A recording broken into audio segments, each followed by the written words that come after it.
so let's start chapter 16, which is over non-specific host defenses, otherwise known as innate immunity. So the reason I start the PowerPoint with the picture of this little guy, which is histamine, is because histamine really gets a bad rap. So as those of you who are allergy sufferers know, that one of the things you'll be treated with are antihistamines. And so it makes it sound like histamine is a bad thing and you only see it in allergies. What I want you to understand is that histamine is absolutely essential for a normal immune response. Okay, so histamine is your friend. It's only when cells kind of overreact and produce way too much histamine, that's when you see allergy symptoms, okay? But it's absolutely part of a normal immune response and specifically in inflammation. So the first topic I want to cover are barriers to infection, okay? And there's 3 different kinds. So you might want to put a number 1 by this, physical barriers. What this means is basically kind of, creating a moat around a castle. Okay, so what are physical things like, basically a wall that you can put up in between microbes, whether they be viruses, bacteria, whatever, being able to penetrate your defenses. So the first one is intact skin. So I'd mentioned in the last PowerPoint that it's really hard, or actually I don't know of any bacterial species or really any species that can land on intact skin and just drill right through it. So there has to be some type of, damage to your skin for a microbe to be able to get in. Because you have an outer layer that's actually dead cells and that contains keratin, and then you have an epidermis, and then you have a dermis.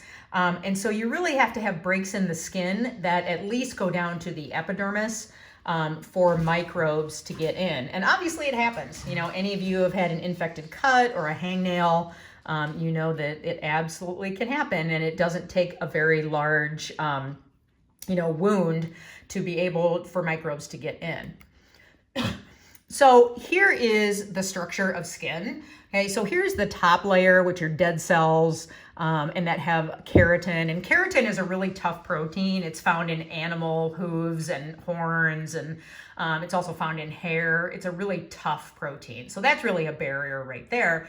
And you have that, and then here's the epidermis, and then finally down to the dermis. So it's actually a pretty big distance. Those of you who have tattoos know that when you get a tattoo, first of all, there's some pain involved, okay? But hopefully it ends up being worth it. But the needle actually has to go down to the dermis, and the dermis has a blood supply and a nerve supply, and so that's why you bleed a little bit and why it hurts. But if the needle didn't go all the way down here, if you just got tattooed in your epidermis, over time your tattoo would fade and then go away because the epidermis, ends up being shed as skin wears naturally. So another physical barrier are your mucous membranes, and that's anything that basically has some moisture to it. So whether it's your eyelids, the opening to your eyes, your nostrils, outer ear, the external genitalia. Mucus does a couple of things. First of all, it's moist, hate that word, to prevent drying, because when tissues dry, they can potentially crack, and that leaves openings for microbes. Also, they're sticky. And so microbes trying to enter the body are going to be stuck on those membranes, and then hopefully they're trapped there and they never make it inside the body. Okay, so we have intact skin and we have mucous membranes. Number 2 type of barrier are mechanical barriers. So mucus is mentioned here too, but I really look at mucus as a physical barrier. However, it's mentioning in the respiratory tract. And one of the things that definitely is a mechanical barrier is called the ciliary escalator. And cilia are little hair-like extensions that are in the cells of your lung, and they help move mucus and other trapped debris up to your throat so you can cough it out and get rid of it. So people who are long-term smokers, who have COPD, damage to their lungs, a lot of times they have that characteristic cough because their ciliary escalator has been damaged over time and it just doesn't move. And so it's much harder to get mucus and debris up and out of the lungs. So that's one of them. Saliva and urine also fit into this category because they actively dilute microbes. So actually, if you were to collect all of the saliva that you secrete in one day, it would fill a 2-liter bottle, which is just disgusting to think about. But yeah, you secrete about 2 liters of saliva a day, and the majority of it gets swallowed. And so what you're doing is diluting microbes that have made their way into your mouth, and then you send them down to your stomach acid where hopefully they get incinerated. The same thing happens with urine. So if a person is urinating, say, every 2 hours, one of the main things you're doing is washing out the urethra, and so microbes can't gather there. Also, urine is slightly acidic, and so hopefully, most of the microbes that are there really don't like acid, and so that helps inactivate them as well. But saliva, urine, and the ciliary escalator are examples of mechanical barriers. And they're mechanical because they actually move or they dilute microbes. So this is an example. This is what the ciliary escalator looks like. And so it's outside, the goblet cells and then other cells in the lung. And it's just there to move things up and out of your lungs. Number 3. Okay, so here we have actual chemical barriers. So these are naturally occurring body fluids that have antimicrobial effects. So sebum is kind of an oily substance that is secreted out of all of your hair follicles. And what it does is, because it's oily, it moisturizes your skin, which helps to prevent breaks in the skin due to drying. And it also has some inhibitory properties against especially gram-positive bacteria. Another thing that is secreted in body fluids is lysozyme. And what lysozyme is, it's kind of like naturally produced penicillin. It's especially effective against gram-positive bacteria because it's, like an enzyme that will chew through the peptidoglycan and break down the cell wall. So it can be found in perspiration. It's in pretty large concentrations in your tears, but also nasal secretion, saliva, tissue fluids, those types of fluids. And then there's your stomach acid or gastric juice, which is about pH, I believe, 1 to 2, which is the scary, eat your face off, type of acid that you find in chemistry lab, whether it's concentrated hydrochloric or concentrated sulfuric acid. Now, obviously, there are viruses and bacteria that can make it into our intestinal tract and cause infections. So it's not foolproof, but the majority of microbes that hit your stomach acid are going to get basically incinerated. Okay, so a virus has to have a super thick envelope to make it through that. Bacteria has to have a pretty thick capsule. Helicobacter pylori is a bacteria that actually has developed acid pumps, which it pumps the excess acid out and is able to survive and live in the stomach, which is pretty amazing. But that's pretty much the only species that can do that.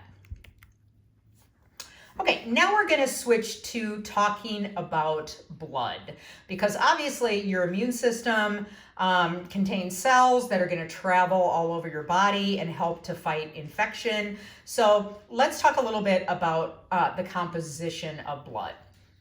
So blood has 2 main fractions, and those fractions are plasma and the formed elements. And it's about, a 60-40 ratio. So some people call the formed elements the cellular portion of blood, That's not exactly accurate, and so that's why I referred to them as formed elements. Now, you do have cells in here, right? You have red blood cells and you have white blood cells, but platelets, which are also part of the formed elements, are not cells. They're actually just kind of like, it looks like if you put a stick of dynamite inside a cell and blew it up and there were a bunch of fragments produced. That's what platelets look like. So that's why I don't call it the cellular fraction, I call it formed elements. And we're going to talk about within the category of white blood cells, there are 5 different types of white blood cells. So whenever you, just for your information, whenever you see the suffix "cyte," that means cell. Erythro means red. Leuco means white.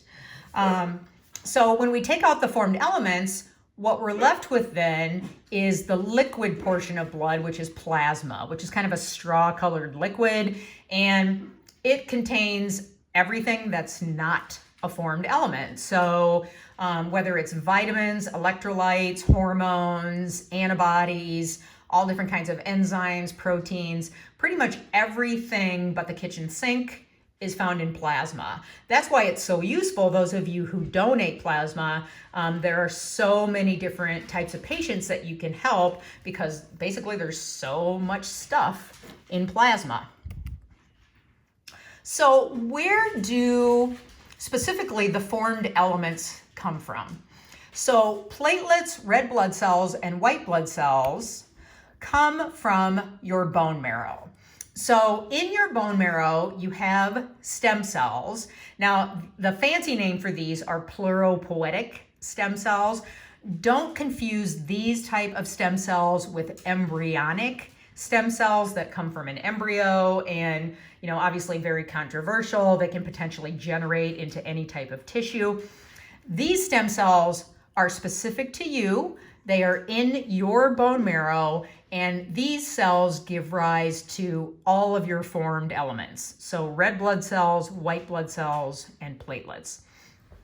So red blood cells, we know, their main purpose is for oxygen exchange. So they pick up oxygen in the lungs, take it out to the cells, pick up carbon dioxide, bring it back to the lungs, so then you can expirate it out. And that's their sole purpose. So red blood cells are really there to keep us oxygenated. They don't have a function in the immune system. Neither specifically do platelets. What platelets are little cellular fragments that are absolutely essential to blood clotting.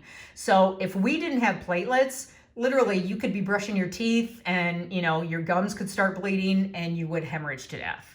So, anytime you have a cut and a scrape and it forms, a scab, give a shout out to your platelets because they are the main component that is helping that happen, and they're the reason that we don't bleed to death. Okay, so let me get here.